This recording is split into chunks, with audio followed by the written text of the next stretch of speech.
Hello again, everyone. Thank you so much for coming back for another video. I'm very, very sorry once again. Thank you so much for coming back. If you're new here, hello. My name is Leah, and I love researching and talking about true crime, mostly older true crime cases. And just before we get started, just a quick little disclaimer. I am not an expert in any way, shape, or form. I don't claim to be. I simply really like researching creepy, scary cases, and I like talking about them. I mean, no disrespect, obviously. And I'm also aware that I do like to talk about conspiracy theories, and I like to talk about points in a case that don't necessarily have a ton of substantial evidence to back them up. I just really like to talk about everything that I personally find interesting. So here we are. If you enjoy that, I'm so glad. And let's get into it. If you're from my other channel, you know how much I love tea. I really can't do anything without a cup of tea. So I've got that right there. And I'm going to talk to you today about the disappearance of Donald Kemp. And if you can tell, yeah, I'm nervous. It feels weird to talk in a normal voice. But anyway, let's get into it. Okay, so Wyoming, which is where this story takes place, it looks like one of the most beautiful places in the US. But unfortunately, today's story is one that will turn this beautiful but isolated area into one of pure terror and mystery. Because in November of 1982, in a place called Carbon County, Wyoming, an SUV is found abandoned in basically the middle of nowhere. It was as if the driver of this vehicle just stopped in the middle of this desolate, freezing cold place and walked away into the frozen temperatures, never to return to the safety and the warmth of their vehicle. And the SUV was found with the engine still running, the doors were wide open, and even creepier, clothing from inside the vehicle, they were scattered all over the road. It was a very, very weird scene. And the driver of that vehicle wasn't found until about 4 years later. And the circumstances surrounding what actually happened to him are just, they're so bizarre, which is why this case really got my attention. So this case goes from a possible accident to possible foul play, and then it goes all the way to the other side of the spectrum where people are talking about a possible government cover-up of classified information, and then it even dips its little mysterious toes into alien abduction theories. But the strangest part about this case is that 5 months after Don went missing, he actually made several phone calls to a loved one. It was as if he was alive and perfectly fine, despite loved ones going out of their minds to try and find him. So grab yourself a beverage and let's dive into part 1, which is before he went missing. So the man that we're talking about tonight was named Paul Donald Kemp, and at the time that this story took place, he was 35 years old. He was born in 1947, and he was a very successful advertising executive working on Madison Avenue in New York. So in 1976, he was involved in a really bad car accident. I believe that he was in a taxi, so he wasn't the one driving the car, but he was injured so badly that he became disabled. And it actually took him years to recover. I don't believe he ever fully recovered physically. I'm pretty sure that he was on pain medication for his injuries. And apparently, when he'd finally recovered, it seemed like the accident had given him kind of a new perspective on life, where he decided not to return to the fast-paced job that he'd had in New York.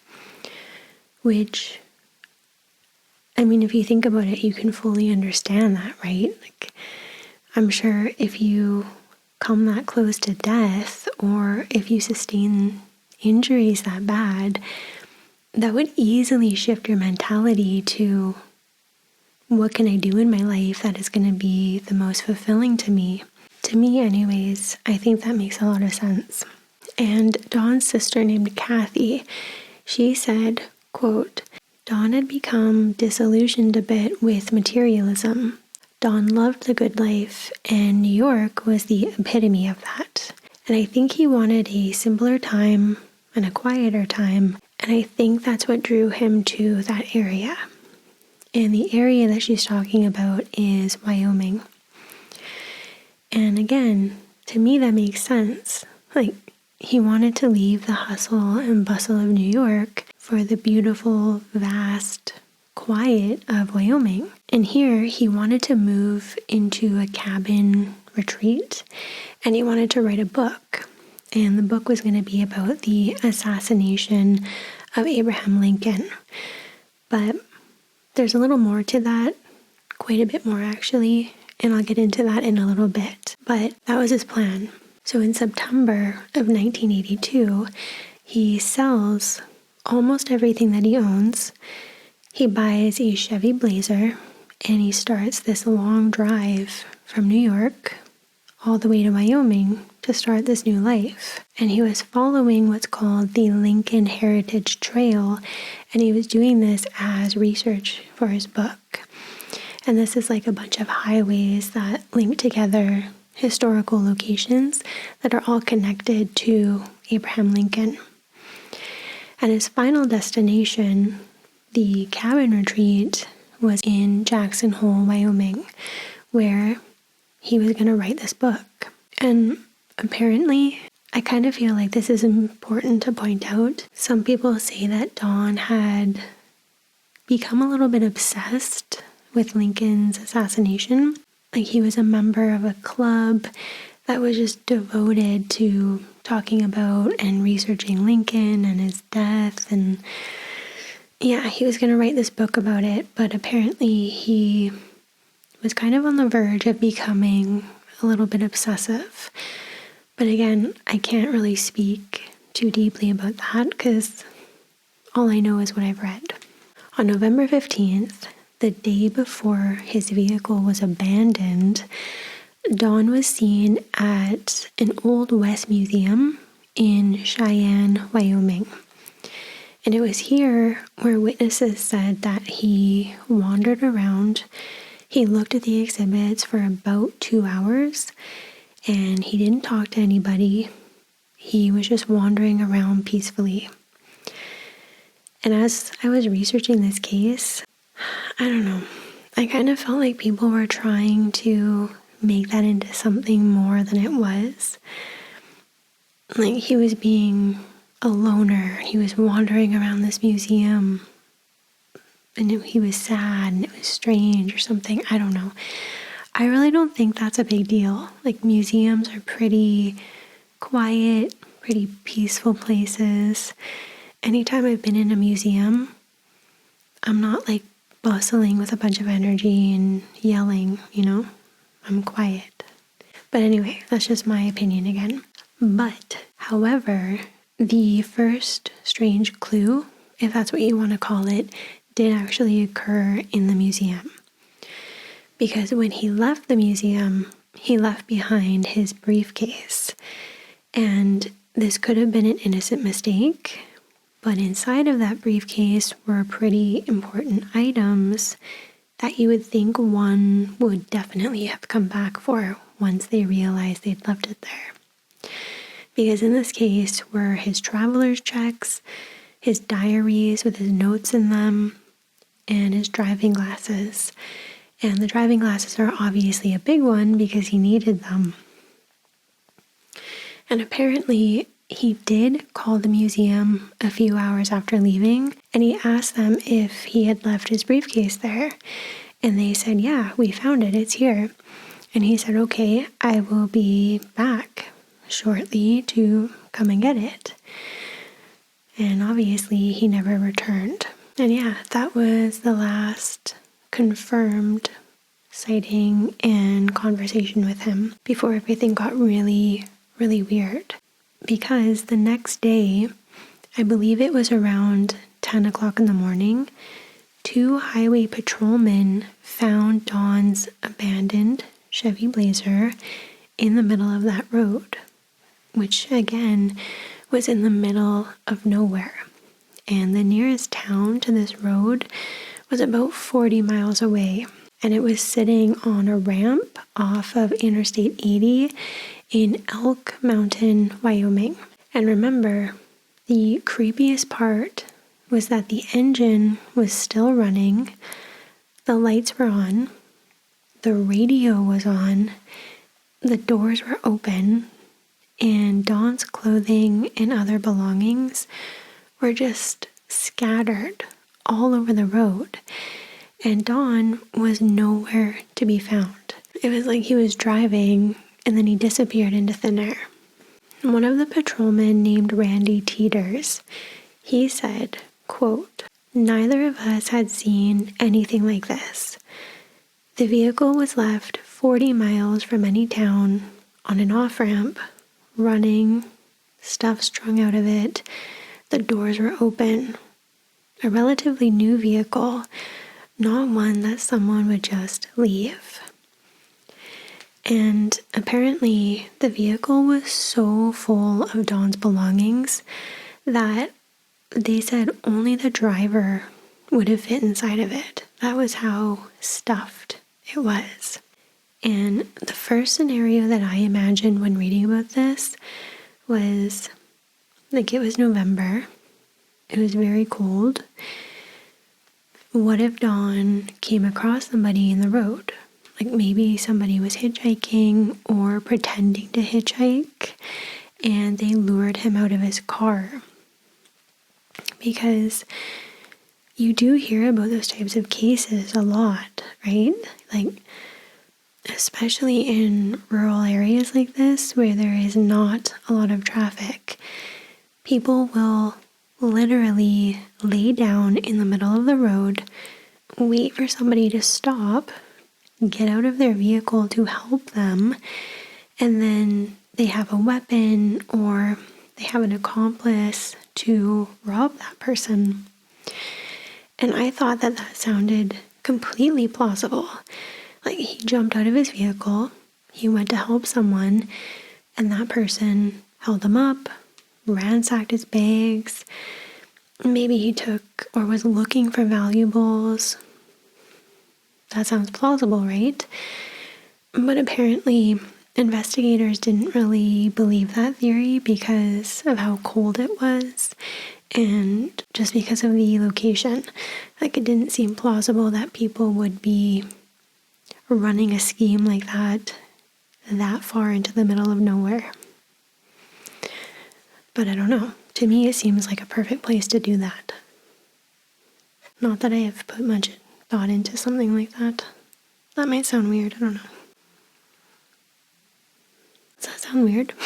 Anyway, when sheriffs get to the scene, the first thing that they conclude is that it's likely Don got out of his vehicle and wandered off of his own free will. And they concluded this because they end up finding one set of footprints going from the side of the road into the barren prairie. And Randy Teeters said, quote, "I have no idea what would inspire anybody to walk out through that prairie in the middle of winter.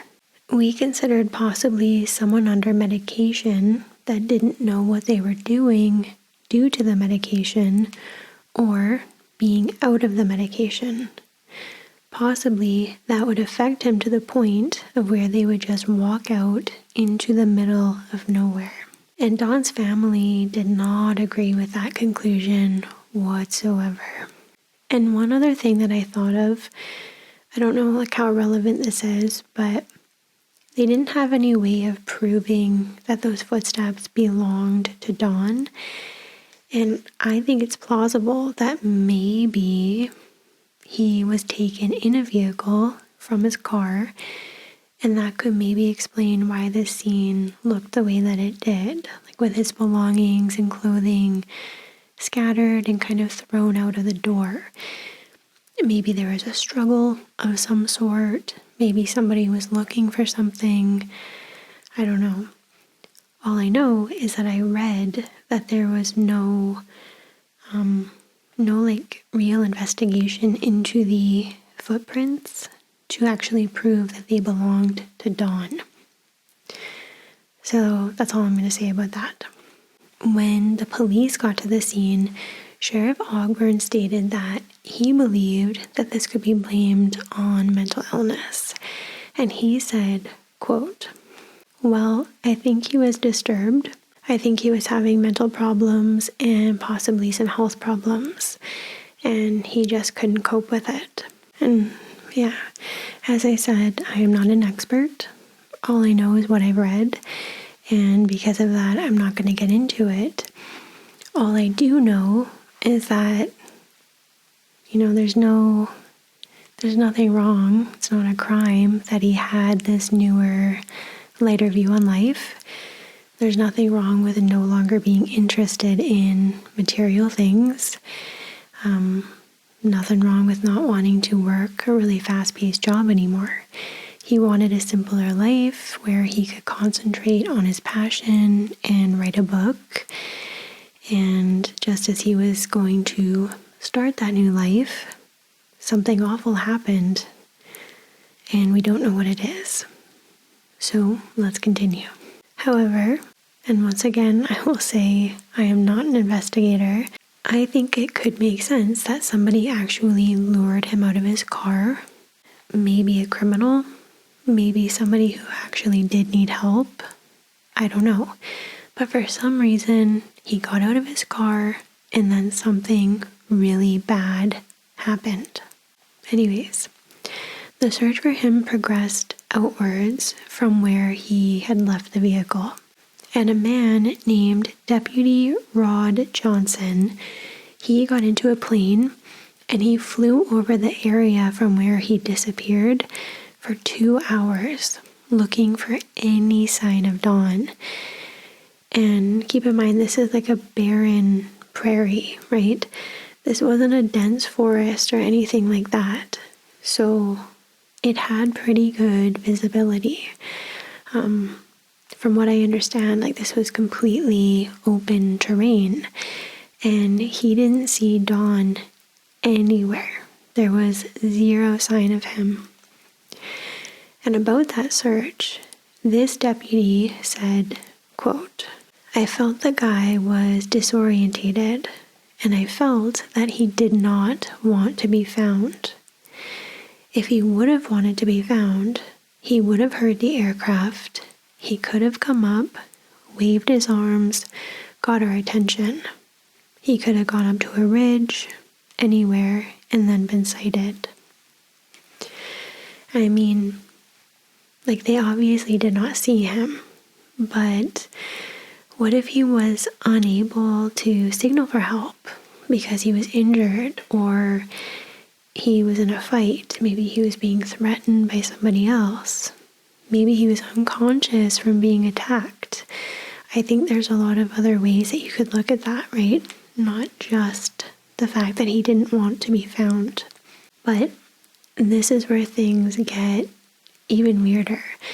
Because remember the single set of footprints that they found going from the side of the road near his vehicle off into the prairie?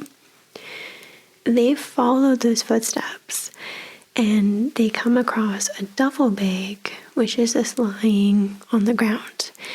And it was confirmed that this duffel bag belonged to Don.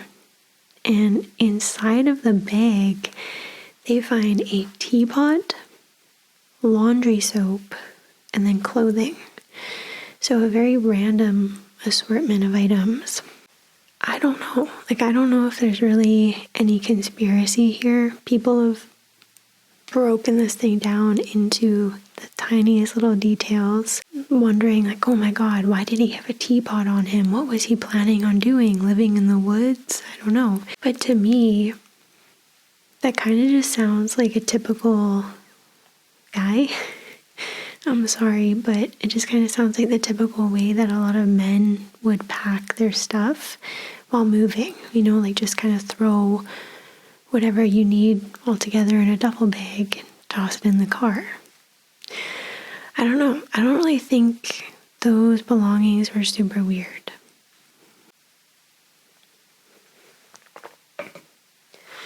What I do find really weird is that somebody walked from the road into the prairie, they dropped this duffel bag, and then those footsteps in the snow completely stopped at that duffel bag and didn't go any further.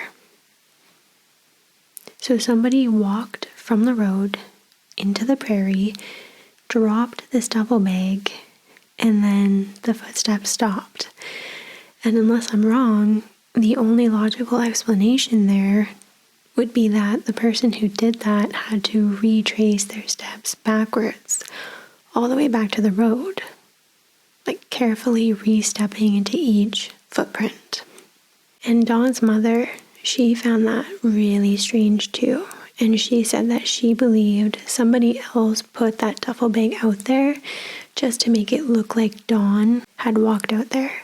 But whatever the reason, however the bag got there, it's weird, right? It's very weird.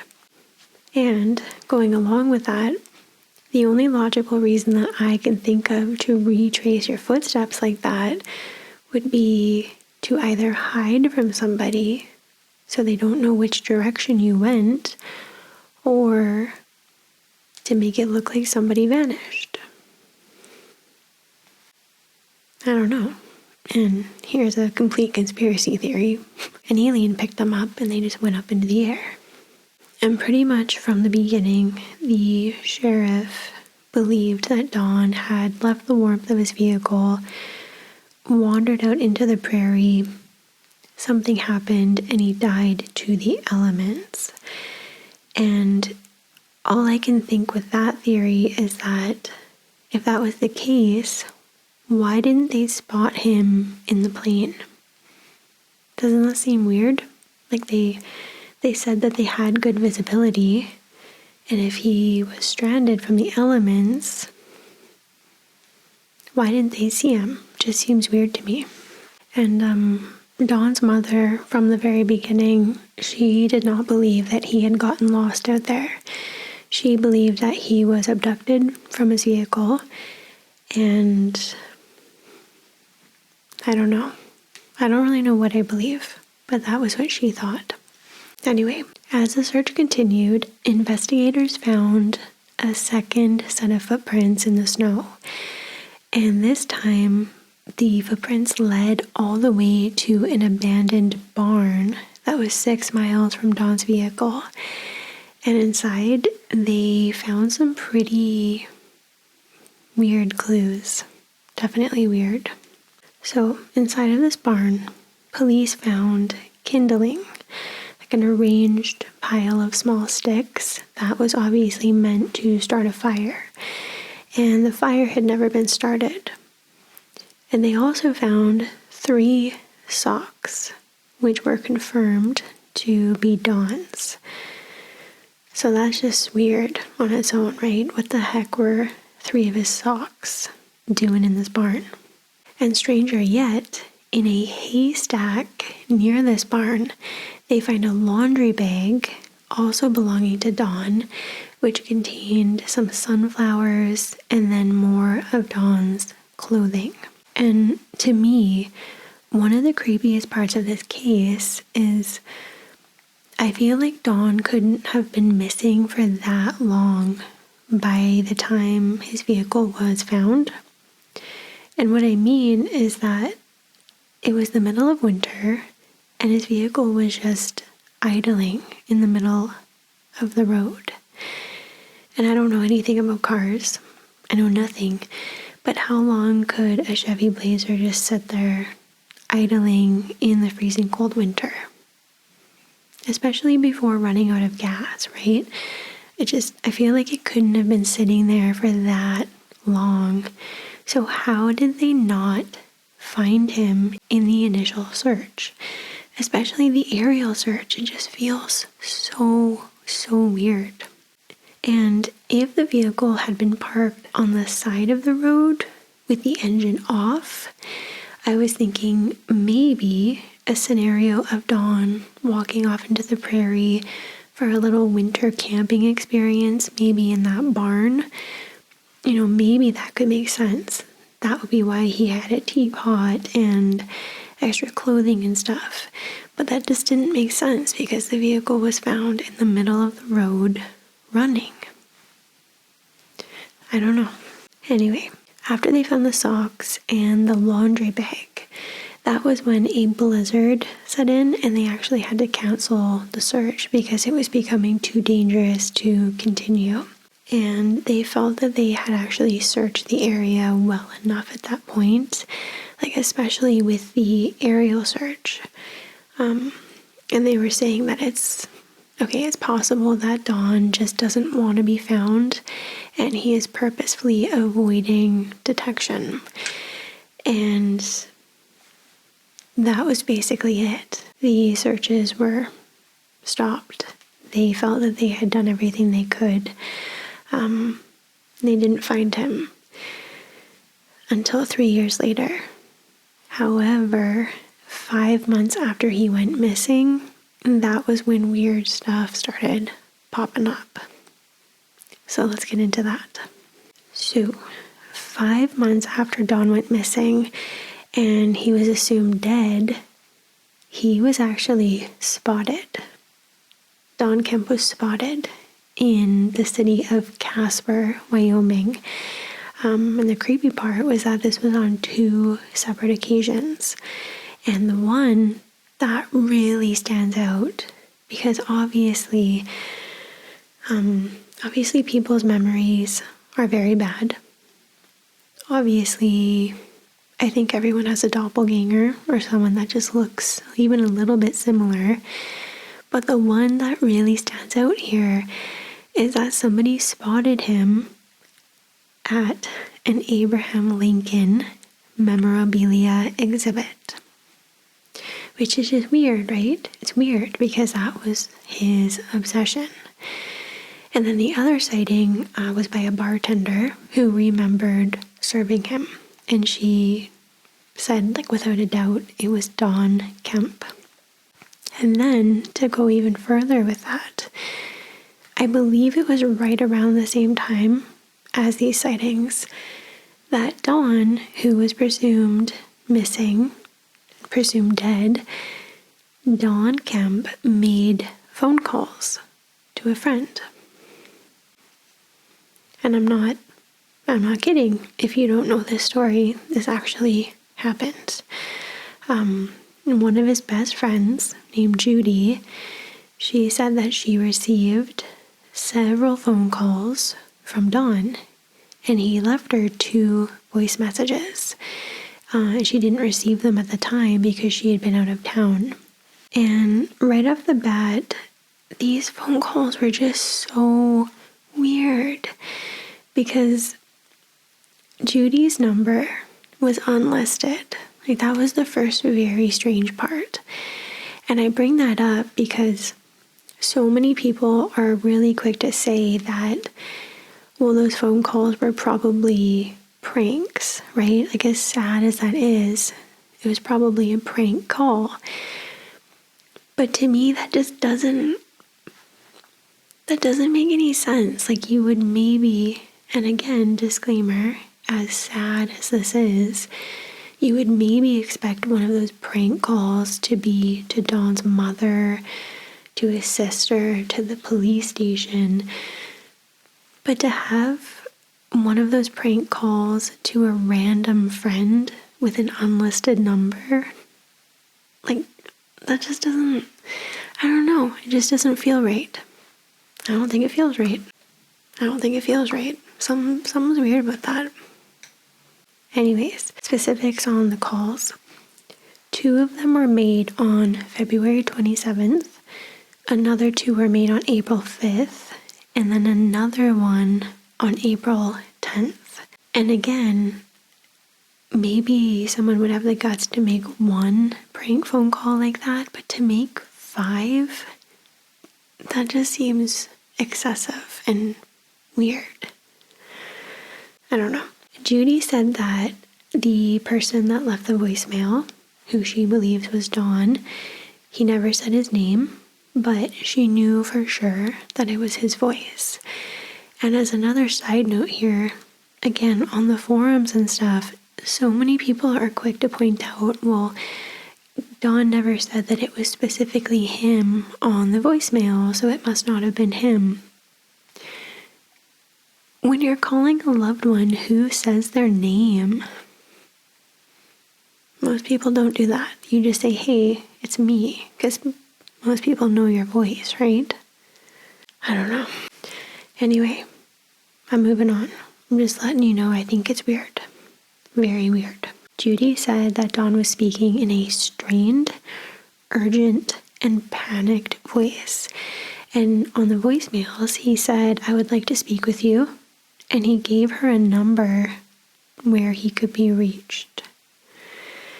And the number, get this, the number was from a home in Casper, Wyoming. The place where he had been spotted after he had gone missing.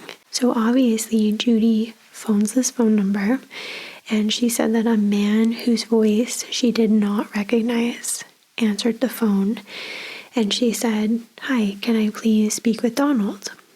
And at first, this guy said, yeah, but then he abruptly changed his answer to no.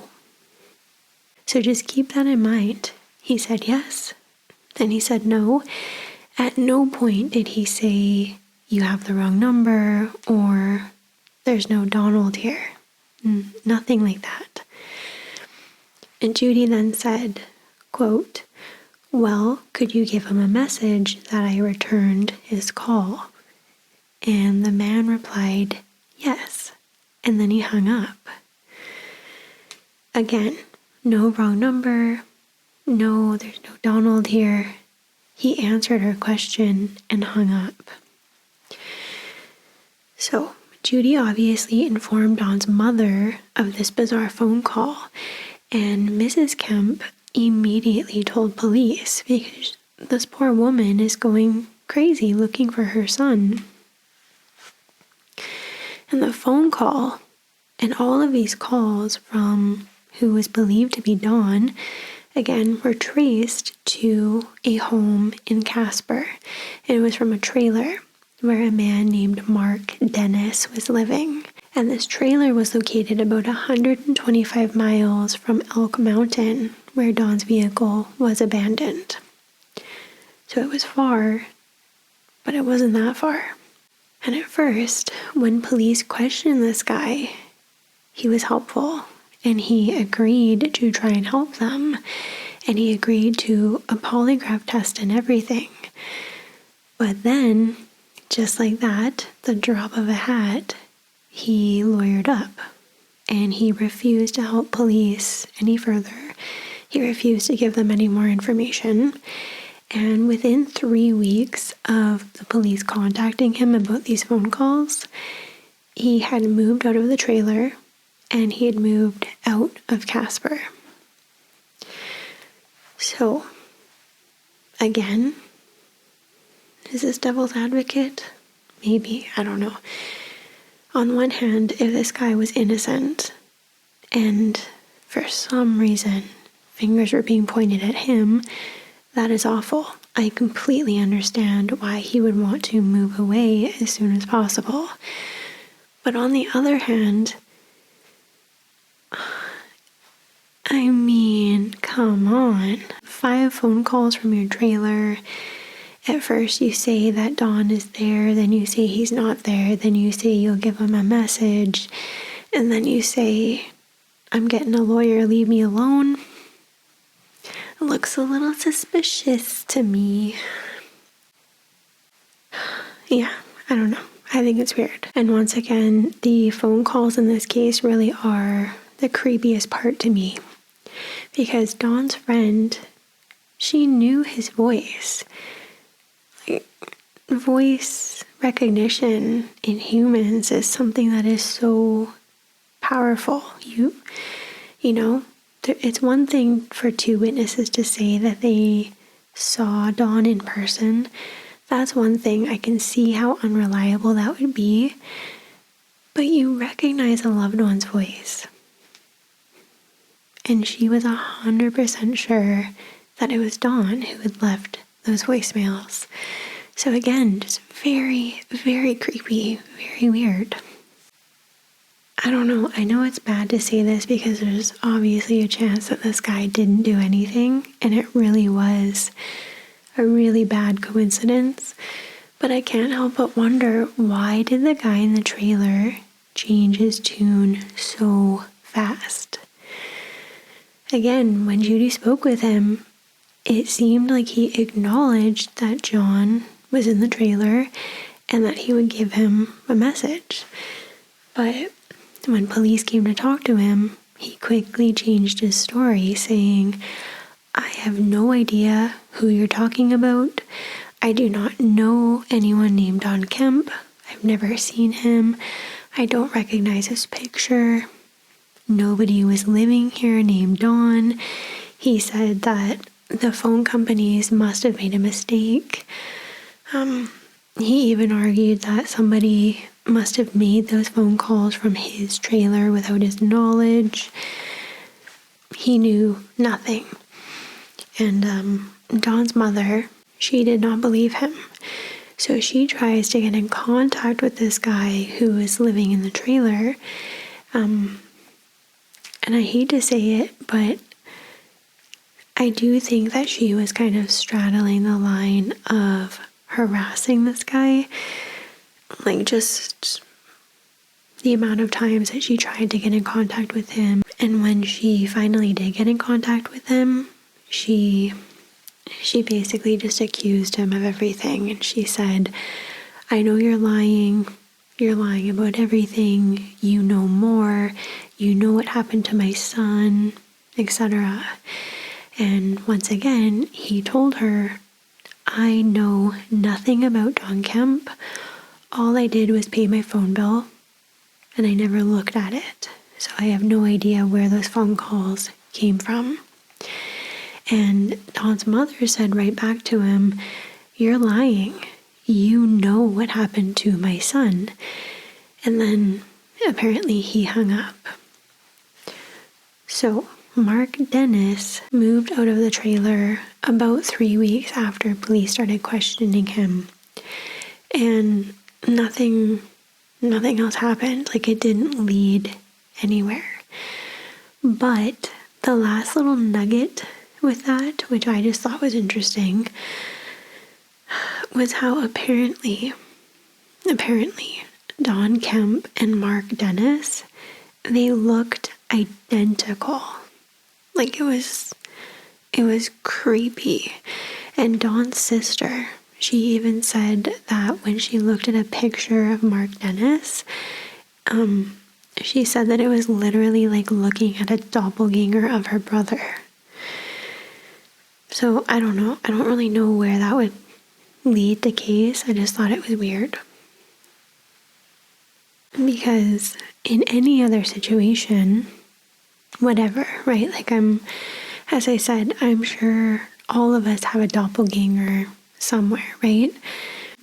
But it's just the fact that Don went missing near Casper, then supposedly made a phone call from Mark Dennis's trailer to an unlisted number, and then who we think was Mark Dennis said that he would pass the message on to Don.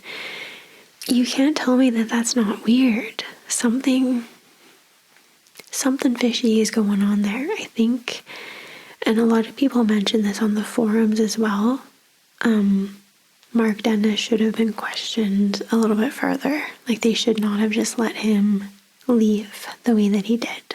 But bringing up this doppelganger scenario means I also have to point something else out. Because remember on those 2 separate occasions in Casper, where people swore they saw Dawn, 1 at the exhibit and then 2 at the bar, well, you have to ask yourself, if Mark and Dawn actually looked that similar, could those witnesses have seen Mark on those 2 occasions and not Dawn? Absolutely, right? But in my opinion, that doesn't take away from just how weird the whole situation was with the phone calls coming from Mark's trailer. I think there was more going on there. I really do. And I'm trying to put myself in his shoes, because just imagine that you have absolutely nothing to do with a person's disappearance, and for some crazy reason, this weird set of events unfold, and it looks like you are somehow related to a missing person, and their family are pointing fingers at you. Of course you would want to leave and have no part of it, right? That would be awful. But I still think something weird's going on. I really, really do. Smells fishy. So it was 3 years later, on October 4th, 1985, where a group of hunters ended up finding Don's remains. And they found him only a few miles from where his vehicle was originally found. So the autopsy concluded that there was no foul play. But remember how thoroughly the area had been searched, both by plane and on foot. So it was just really strange that they did not find him at the time that he went missing. And they didn't understand how they had missed him at the time.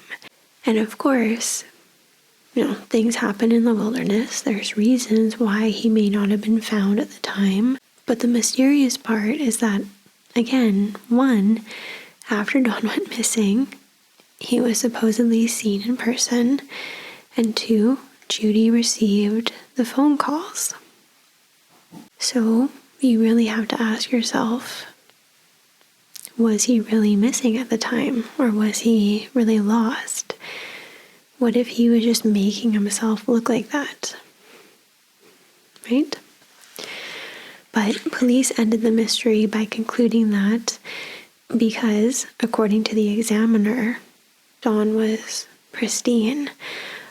They concluded that he had intentionally went out into the vast prairie on that very cold day, and he had died to exposure.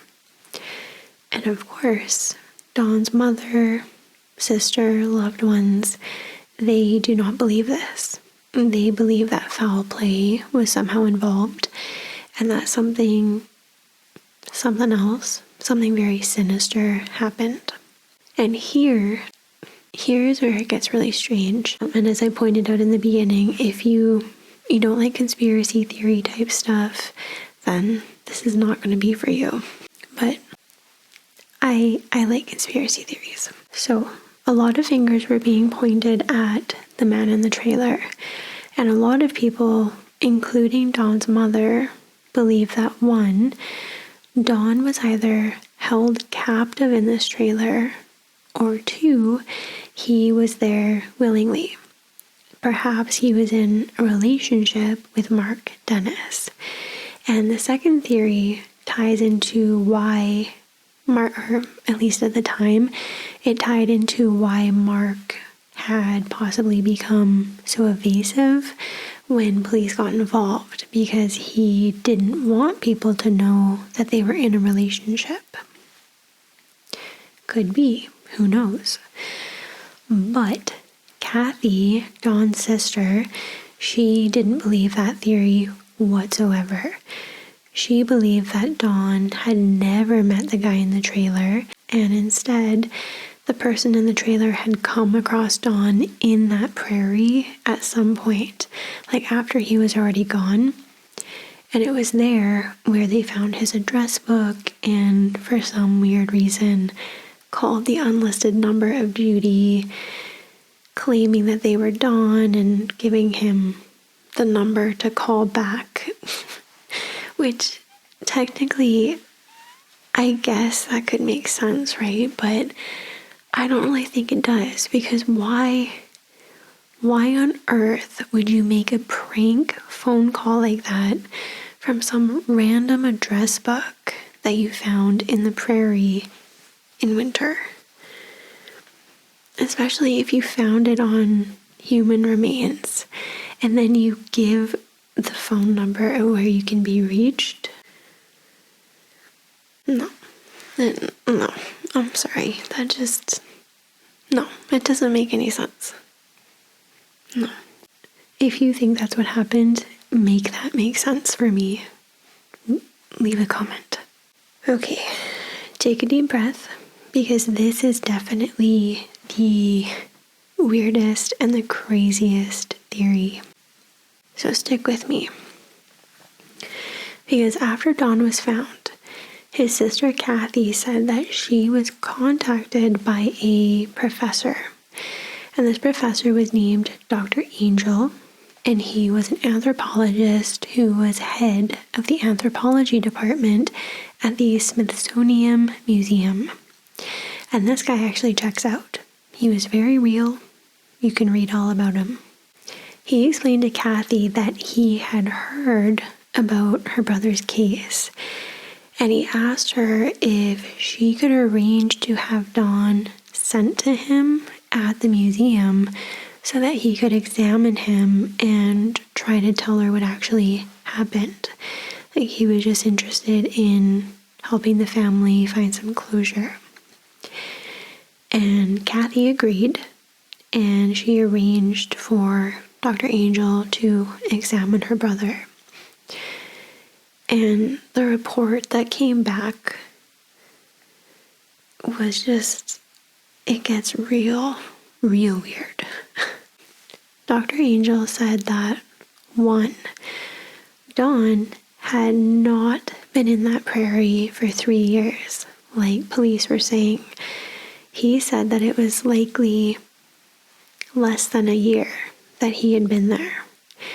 And 2, he also said that he was in perfect condition, so that aligns with what, like, the coroner said. But he mentioned just how weird that was. Like, no animals had approached him whatsoever, which was very, very strange. And 3, and this is the creepiest part, the only clue that Dr. Angel found was, quote, a tiny, perfectly round hole that was seemingly drilled into Dawn's skull. I know. Dr. Angel told Kathy that, at least at the time, he knew of no medical instruments that could cause such a hole, and he couldn't duplicate the effect. He tried. So that's real creepy. I told you, I know it's wild, I know it's a conspiracy theory, but I'm here for it. I want to know more. And even weirder, because it's me, apparently the hyoid bone, the hyoid bone, it's a bone, I'll put it up on the screen. It's a little bone that connects our tongue to the back of our throat. Well, I don't know what it would connect it to. It's a bone on our tongue. That little bone was missing. And it was like just the most random bone to be missing, and it was gone. And as a side note here, remember that this case happened in the early 80s, And even Kathy herself said, I don't really know how Dr. Angel heard about my brother's case because it wasn't huge news. Like, it wasn't on TV or anything like that yet. So, I don't know. She thought it was kind of weird. Okay, so we're going even deeper with this. Here we go. Kathy said that before they found Dawn, before she was in contact with Dr. Angel, she had been contacted by a UFO research group. I know. And this group told her, okay, we were out camping in the prairie lands, and we were very close to where Dawn had gone missing. And they were out there researching cattle mutilations that had been occurring in the area. And they were certain, they believed, that Dawn had actually been taken by a UFO. So obviously that ties in like with the missing bone and with the weird hole that was drilled into the skull. And again, I know, like, I'm not saying that I believe this. It's just very, very creepy, and I like to include all the information that I read. And just to dive down that rabbit hole just a little bit further. Apparently, after they found Dawn's personal property was being broken into, his possessions were being stolen, and people involved in the case started dying. Allegedly. So Dawn's Chevy Blazer, the one that he went missing from, it was broken into while it was being driven home from Wyoming. And the only thing stolen were some of his papers, which contained all of the collected information that he had gathered for writing his book, his research. And on another occasion, Kathy and her mother, they sent a package which contained some of Dawn's things.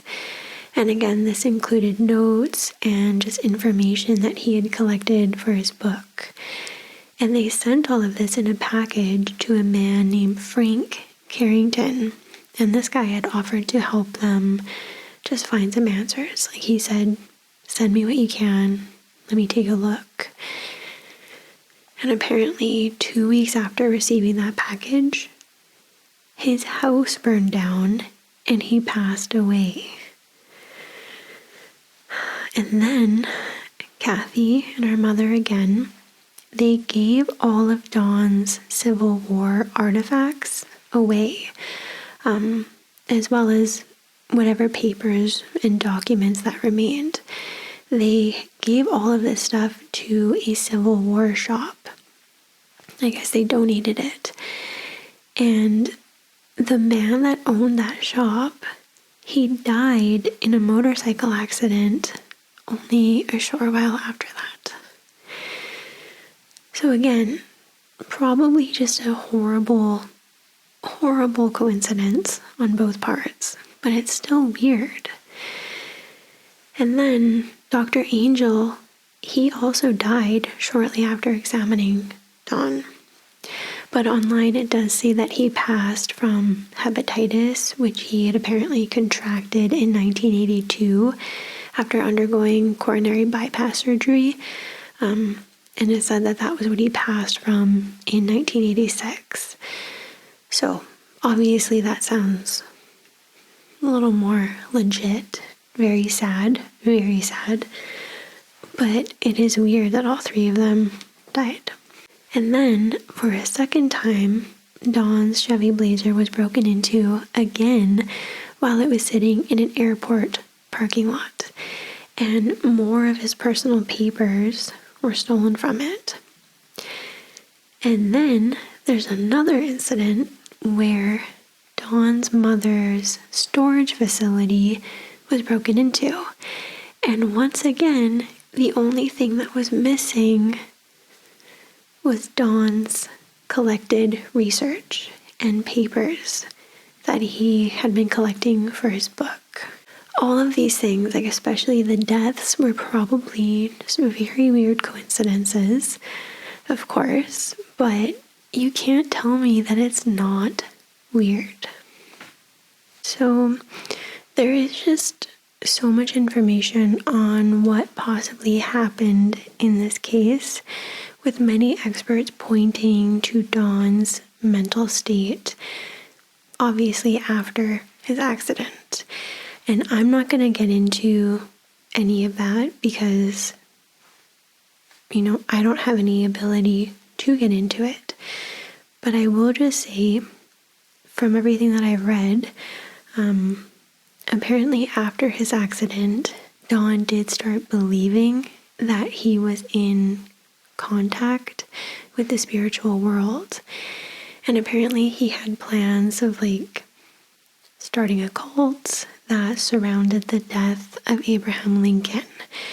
And to many people, it was just very obvious that he had changed due to his accident. So I'm just going to leave that there, but I'm going to add on a little bit because I found this on a forum that was posted actually only about 2 months ago, and it was written by Randy Teeter's daughter. And remember, Randy Teeters was one of the highway patrolmen who originally found Don's Chevy Blazer. So this is what she said. The Blazer was completely full of gear and Don Kemp's belongings. Dad said that there were all sorts of prescription medications, from pain medicines to psych meds. They didn't find anything with anyone else's names on it. There was no indication of anyone else ever being in the vehicle, and it was so full that another person wouldn't fit. The area where they found the vehicle was in the middle of nowhere, and there was never an indication of any other vehicle around either. The footprints led only into the prairie. It never made sense to my dad why anyone would walk off into the prairie in one of the most brutal climates in Wyoming if they were in their right mind. Dad believed that Don Kemp might have stopped to pee because there were no services anywhere there and walked too far into the prairie and got disoriented and couldn't find his way back to his vehicle. I know they had a bad blizzard and they had to stop the search more than one time due to weather conditions.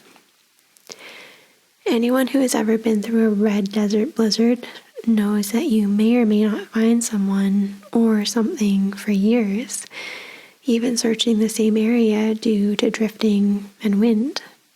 My dad died believing that Don Kemp just made a bad call to walk into the prairie and it killed him. It's so sad. Whatever actually happened, it's such a sad case. But I'm really curious to know what you guys think. Was this just a simple case of Occam's razor? Where the simplest explanation compared to the most complex one is more likely? Or, given the very bizarre phone calls, the trailer, the possible hole in his skull, given everything else that was going on, do you think that something more mysterious happened?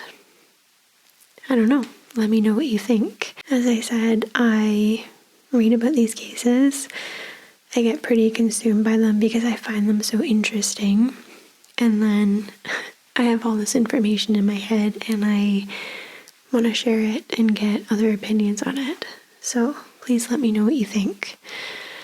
I hope you liked the video. I know it's kind of a weird thing to say, but I am actually really passionate about scary cases, scary stories, and true crime. So once again, thank you so much for being here. If you would like to, I would really appreciate it if you could give the video a thumbs up and subscribe. It helps a new channel out a lot. And I hope that, I don't know, I hope this doesn't sound weird. I don't mean it to. I just hope that like the vibe of this channel is just very chill. Kind of like I'm just sitting down talking with a friend about a creepy story. That's the vibe that I'm going for. Nothing crazy. No like gimmicks or anything like that. Except the tea, but I wouldn't call the tea a gimmick because I actually need tea all the time. Okay, I'm starting to ramble, so I'm going to go. Thank you very much for being here. If you have any suggestions for new topics, please let me know.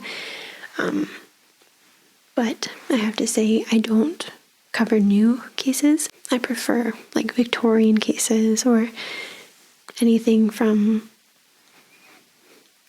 I don't know, let's say 1990 and down. That's what I'll cover. But never say never. I don't know. I'm gonna go. I'm rambling. I'm gonna go. Thank you guys for being here. Have a great day or a great night. And I will hopefully see you soon.